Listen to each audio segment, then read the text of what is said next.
لبيك لبيك لا شريك لك لبيك.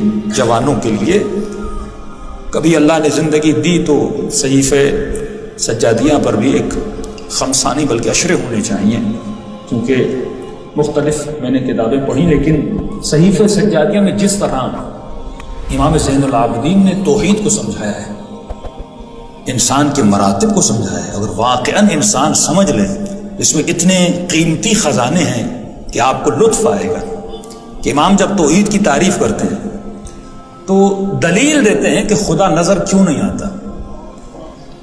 ایک مرتبہ کسی یونیورسٹی کا استاد سمجھاتا لیکن ایک مرتبہ زین العابدین سمجھائے تو اس کا لطف الگ ہوتا ہے.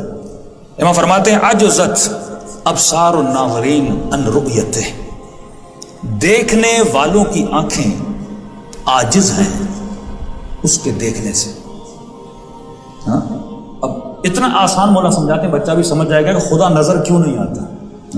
بڑی بڑی فلسفیکل بحثیں ہوتی ہیں لیکن امام نے چند جملوں میں اللہ نظر کیوں نہیں آتا امام نے سمجھا دیا کہ عاجز ہیں دیکھنے والوں کی آنکھیں اس کے دیکھنے سے. مولا کیوں عاجز ہیں؟ فرمایا کیونکہ خدایا نہ تیری ابتدا ہے نہ تیری انتہا ہے. دیکھنے والوں کی آنکھیں عاجز ہیں. امام نے آنکھوں سے شروع کیا، تجھے دیکھنے سے، کیونکہ نہ تیری ابتدا ہے نہ تیری انتہا ہے. مولا کیا سمجھانا چاہ رہے ہیں؟ سمجھانا چاہ رہے ہیں کہ ہر وہ چیز جو نظر آتی ہے اس کی ابتدا ہوتی ہے اس کی انتہا ہوتی ہے. ذرا غور سے سوچئے، ہر وہ چیز جو نظر آتی ہے اس کی ابتدا ہوتی ہے انتہا، یا یہ کہوں اس کا اسٹارٹنگ پوائنٹ ہوتا ہے اور اس کا اینڈنگ پوائنٹ ہوتا ہے.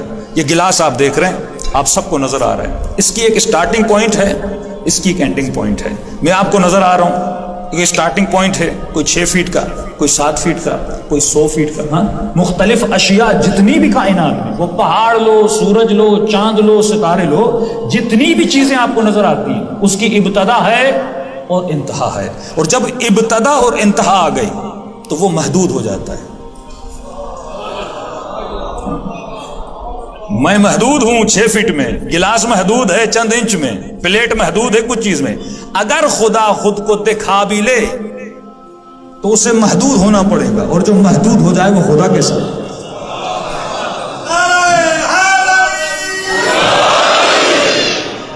تو یہ امر محال ہے، وہ خود کو کیسے دکھائے؟ آپ اسے دیکھنا چاہتے ہیں، آنکھیں ہر اس شے کو دیکھتی ہیں جو آنکھوں میں محدود ہو جائیں. اجسام جتنے بھی کائنات میں ہیں، اس کو جسم بولتے ہیں نا، مٹیریل جتنی بھی چیزیں ہیں، مادے کا ایک خاصہ ہے کہ مادہ محدود ہوتا ہے، سائز میں محدود ہوتا ہے، اس کا طول ہوتا ہے، اس کا عرض ہوتا ہے. تو فرمایا آنکھیں عاجز ہیں اس کو دیکھنے سے، کیونکہ اس کی ابتدا ہے ہی نہیں تو وہ محدود کیسے بنے، اس کی انتہا ہے ہی نہیں تو وہ محدود کیسے بنے. اور خدا وہ ہوتا ہے جو لامحدود ہوتا ہے. اب سوال کیا مولا امیر سے کہ امام نے فرمایا میں اس خدا کو مانتا ہی نہیں، عبادت ہی نہیں کرتا جسے علی دیکھے نہ.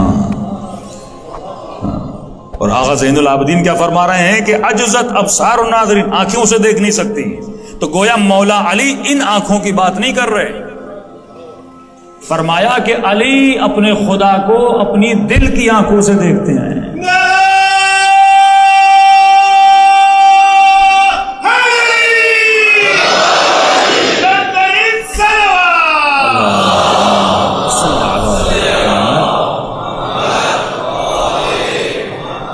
یہ بھی گفتگو ہوگی کہ قلب اور روح میں فرق کیا ہے. خدا کو دیکھا جاتا ہے کن آنکھوں سے؟ دل کی آنکھوں سے. دل آئینہ ہے جس میں خدا کو بندہ محسوس کرتا ہے.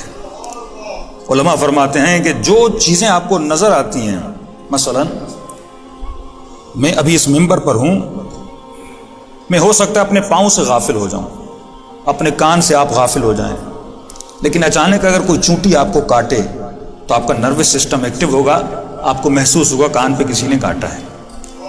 لیکن ایک چیز ہے جس سے آپ غافل نہیں ہیں، وہ آپ کی ذات ہے. تمام تر وجود سے آپ خود کو محسوس کر رہے ہیں جبکہ آپ خود کو دیکھ نہیں پا رہے لیکن محسوس کر رہے ہو. میں آئینے کے سامنے جب کھڑا ہوتا ہوں تو خود کو نہیں دیکھتا، اپنے جسم کو دیکھتا ہوں. لیکن خود کو سب سے زیادہ محسوس کرتا ہوں، تو ضروری نہیں کسی چیز کو محسوس کرنے کے لیے وہ چیز نظر آئے۔ سب سے بڑی دلیل تمہارا اپنا وجود ہے۔ خود کو نظر، آنکھیں بند کر لو، خود کو نظر، لیکن خود کو محسوس کر رہا ہوں۔ آپ خود کو فیل کرتے ہیں، تمام تر قوت و طاقت سے خود کو فیل کرتے ہیں۔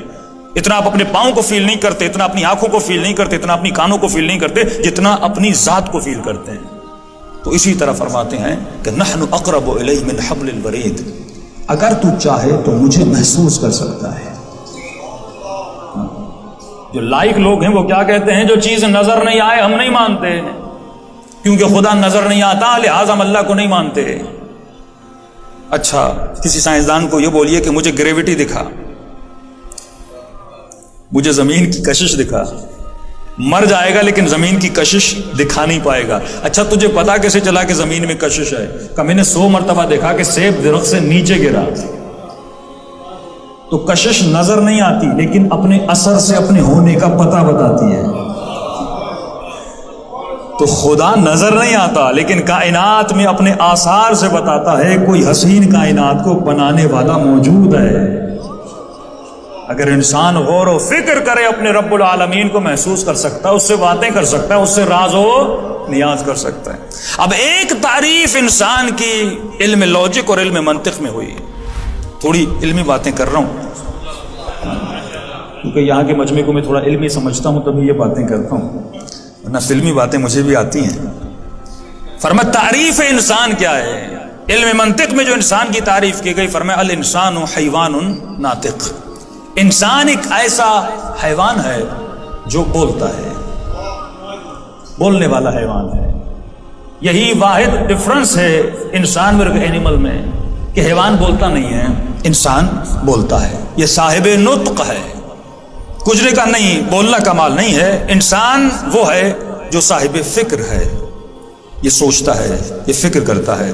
اس کی زندگی حیوانوں کی طرح نہیں ہے کہ جن کے ہاں فکر نہیں ہے، کیونکہ فکر ہے تبھی انسان میں ترقی ہے۔ ہزاروں سالوں سے جیسی زندگی چڑیا گزار رہی ہے آج بھی ویسی ہی ہے، ہزاروں سالوں سے جیسے گدھے رہتے تھے آج بھی ویسے ہی ہیں۔ لیکن انسان کی زندگی سال بسال چینج ہوتی ہے کیونکہ اس کے پاس کیا ہے؟ فکر ہے، اس کے اندر ضرورت پیدا ہوتی ہے اور ضرورت کے مطابق اس کی عقل اشیاء کو تخلیق دیتی ہے۔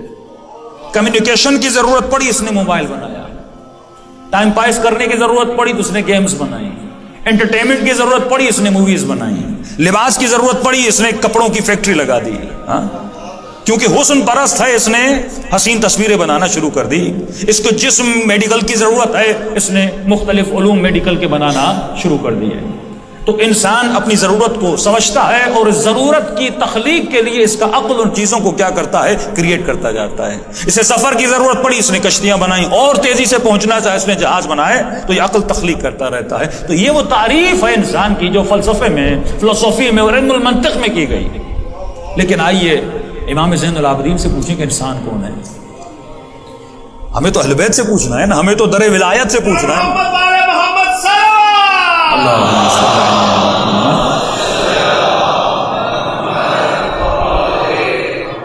تو مولا مجھے بتائیے کہ انسان کی تعریف کیا ہے؟ ڈیفینیشن آف انسان کیا ہے؟ انسان کسے کہتے ہیں؟ منطق نے تو یہ کہا جو سوچے وہ انسان ہے، منطق نے تو یہ کہا جو بولے وہ انسان ہے۔ یہ علم منطق کی تعریف ہے۔ لیکن جب آپ قرآن اٹھاؤ گے تو خدا کہتا ہے اولئک کالانعام بل ہم اضل، وہ حیوان ہیں بلکہ حیوان سے بدتر ہیں۔ یہ خدا کن کو بول رہا ہے؟ کیا وہ انسان نہیں تھے جن کو خدا حیوان بول رہا ہے؟ خدا یہ سوچ بھی رہے ہیں، فکر بھی کر رہے ہیں، لیکن اللہ کہتا ہے نہیں، میری نگاہ میں یہ حیوان ہے۔ کیا آپ کی نگاہ میں یزید انسان ہے یا حیوان ہے؟ فرماتے ہیں حیوان سے بھی بدتر ہے۔ دشمن رسول انسان ہے، حیوان ہے، حیوان سے بدتر ہے۔ جس نے ہزاروں لوگوں پر ایٹم بم پھینکا وہ انسان تھا یا حیوان تھا؟ تو آپ نے دیکھا ڈیفینیشن انسان کی نظریے اہل بیت میں اور دنیا کے نظریے میں فرق ہے۔ دنیا ہر چلتے پھرتے سوچنے والے موجود کو انسان کہتی ہے، لیکن اللہ اپنے قرآن میں ہر چلتے پھرتے اور سوچنے والے موجود کو انسان نہیں کہتا۔ آئیے مولا سے پوچھتے مولا انسان کون ہے؟ امام تعریف انسان یہ کرتے ہیں کہ اے خدا تیرا بندہ اور انسان وہ ہے جو تیری حمد کرے۔ ڈیفینیشن آف ہیومن یہ ہے، بندے خدا انسان وہ ہوتا ہے جو حمد خدا کرے۔